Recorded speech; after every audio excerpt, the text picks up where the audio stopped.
Hi, Mark. Hi, doctor. How are you today?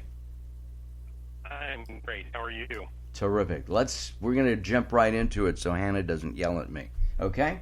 Here we go. Perfect. Do you sleep well at night? Do you wake up your partner? Are you a snorer? This is Mark Alyn, and I'm on Late Night Health with Dr. Carlos M. Nunez. And we're going to be talking about Sleep Awareness Week and the issues that sleep apnea have. Doctor, welcome to Late Night Health. Is this a major problem? First of all, lack of sleep and the fact that you don't get a good quality sleep because you have sleep apnea. Yes, so sleep problems in general are a huge issue globally, but also for Americans. We've recognized over the last several years, as the research continues to pour in, that along with diet and exercise, sleep is one of the most important pillars of good health.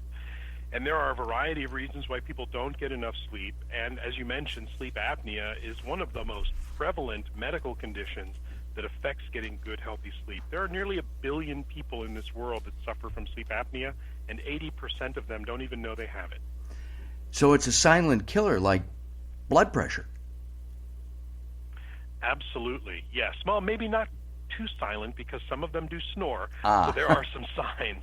But yes, it's a very good analogy because most people are asleep while this is happening, no pun intended, and they aren't quite aware of what's happening. And it's usually a bed partner, a loved one who hears them snoring and actually sounds like they stop breathing in the night that brings this to their attention.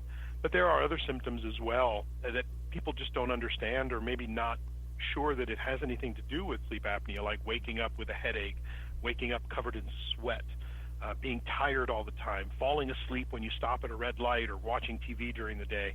All of those are important signs and symptoms of potential problems with your sleep, especially sleep apnea. What about falling asleep at night while you're watching TV? Is that a sign or not? At 9 o'clock at night, you're watching TV and you drift off. Yeah, when it's closer to bedtime, that's probably not as dangerous a sign. I mean, you're supposed to get tired when it's late at night. Our bodies are run by what we call circadian rhythms that cue on things like daylight or the timing of our meals. What's really more concerning is like in the middle of the day when the sun is shining and you, like I said, stop at a stoplight and you start to drift off to sleep behind the wheel of the car, or you're watching TV, or you're sitting in a meeting during the middle of the day and you're drifting off.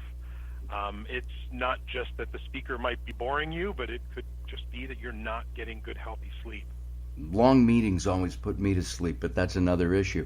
What about the Darth Vader kinds of masks? And they're kind of noisy, and you sound like Darth Vader with those breathing help sleep apnea units, and they seem to be quite noisy as well, keeping your partner up. So that may be the sleep apnea devices that people are accustomed to from a different time. And you're absolutely right. When treatment for sleep apnea first started 30 years ago, the devices were large and noisy. But when you look at a modern CPAP device, so CPAP stands for continuous positive airway pressure. And what happens in sleep apnea is the muscles and the soft tissues in your throat collapse when you sleep, and they impede the flow of air to your lungs. Basically, you're suffocating yourself. And someone diagnosed with sleep apnea is suffocating at least 5 times every hour while they sleep. And it's not uncommon for someone with severe sleep apnea to stop breathing 100 times an hour. Oh my!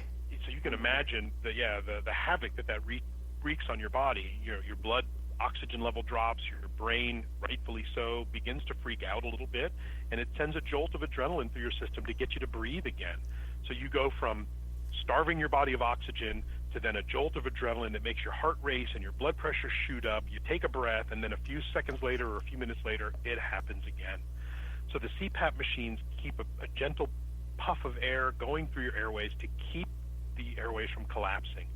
The modern machines, like the ones that my company ResMed makes in this day and age, are really quiet. They're no louder than the sound of the air blowing through an air conditioning vent.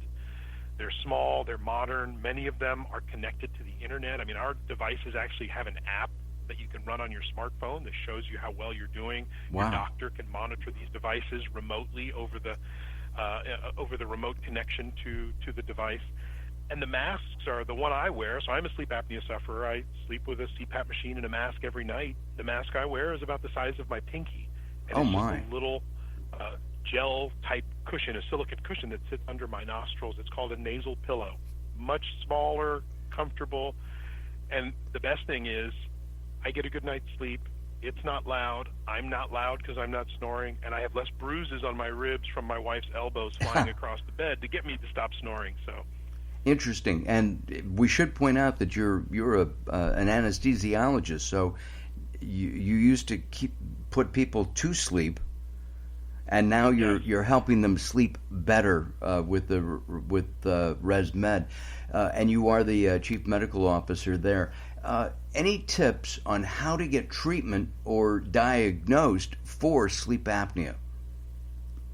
absolutely. The first thing to do is have a conversation with your physician. If you feel like you might have any of the signs and symptoms we've discussed, especially if you're tired all the time, or if you've got a bed partner or a loved one who said, hey, it sounds like you stop breathing from time to time, that's when you should talk with your physician. The screening tests are really simple. It's a matter of just asking you a few questions, and depending on how you do on these questionnaires, it'll determine whether or not you're at risk. And from there, they can go into a more formal diagnosis where you can do what's called a sleep study or a sleep test. Most of the time, that can be done right in the comfort of your own home. You'll take a small device home from the doctor's office where you'll wear like a little thing on your finger, and you might wear a little belt around your chest. And then in the morning, the data gets uploaded to your doctor's office, and they can tell you if you do have sleep apnea or any other types of sleeping disorders that those tests can diagnose. This is National Sleep Awareness Week, and we are talking with Dr. Carlos M. Nunez, and we appreciate that. Doctor, thank you very much. Have a good night's sleep tonight, and everybody go back to bed. That's what you have to do. Thank you so much. And sleep. Thank you. Oh, what's the website? Oh, for ResMed is resmed.com. We do have information there if anybody is interested. And you can also do a Google search. Sleep apnea and sleep concerns are pretty common, so they pop right up. Terrific. Hey, thanks a lot, Doctor. I'm Mark Alyn. This is Late Night Health.